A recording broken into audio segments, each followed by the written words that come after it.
يا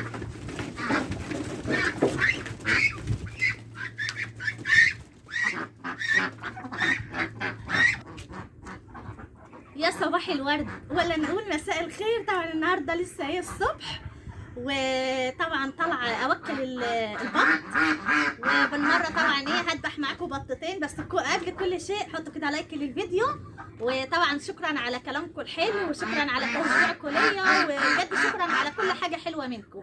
ربنا يخليكم ليا يا رب. يلا بقى قربنا على 6000 مشترك، انتوا قدها وقدود طبعا. يعني اللي لسه ما اشتركش طبعا ينزل حالا يعمل اشتراك. هتستخسروا في اموله ولا ايه؟ ربنا يخليكم ليا. طبعا طالعه اوكل البط زي ما انتم عارفين، يعني انا لسه ايه مطلعه له الاكل اهو، وهحطه طبعا معاكم، وهمسك طبعا ايه بطتين هذبحهم. واحده هعملها على محشي. انا امبارح عملت طبعا كوسه وفلفل وبتنجان، بس ايه يعني حشيته وعملت كل حاجه، بس لسه هسويه النهارده، واخدين بالكم؟ وقلت كده ايه اذبح بطتين، واحده اشيلها في الفريزر والثانيه هعملها على المحشي. يلا كده حطوا لايك، اديني بفكركم اهو باللايك، ما تستخسروش فيا طبعا اللايك، عشان بس ايه الفيديو يتشاف والقناه تكبر بفضل ربنا ثم انتم. تعالوا كده مع بعضنا.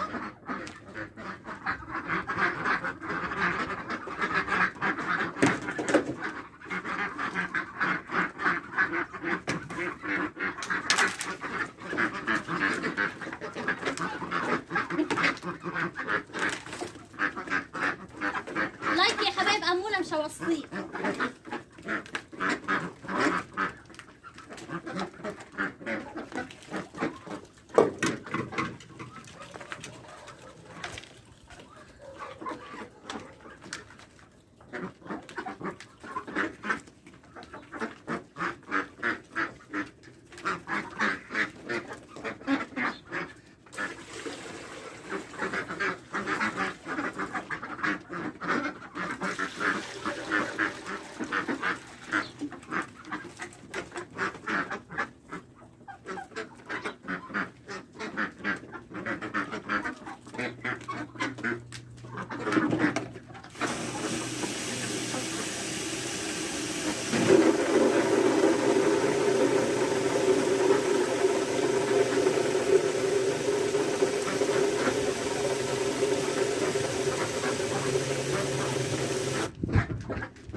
اتنين يا جماعه، وهذبحهم زي ما انا قلت لكم.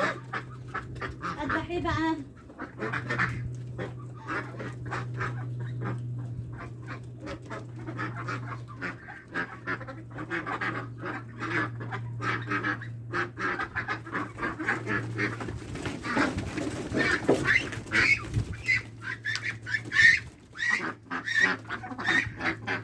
هذبح دي.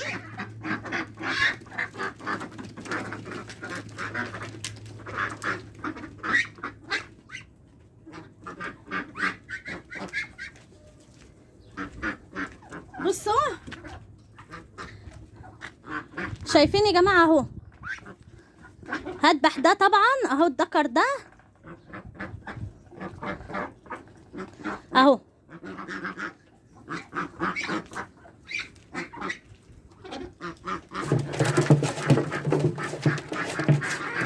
هشوف طبعا ايه واحده تاني واذبحها.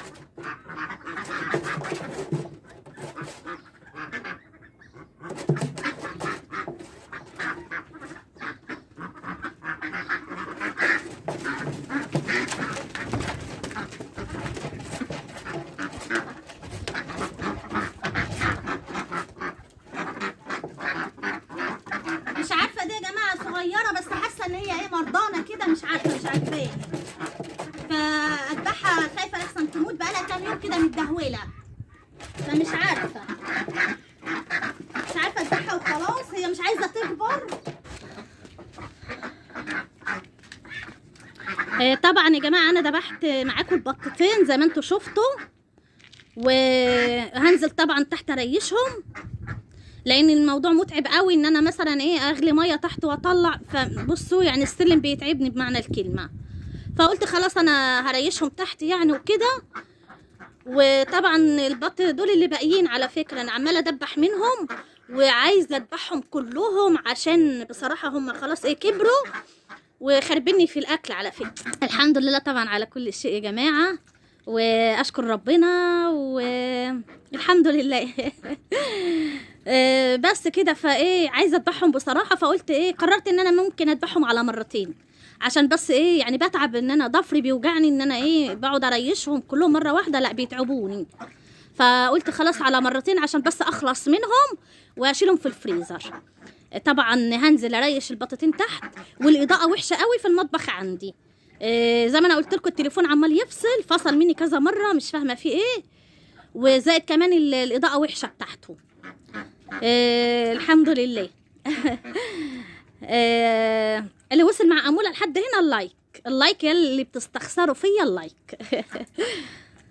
بصوا بقى يا جماعه، انا حطيت لهم من دلوقتي الفطار، دلوقتي تقريبا الساعه 9:15 الصبح، وبطلع احط لهم العشاء على اخر النهار على الساعه 6-7، يعني هي مرتين بس كفايه عليهم.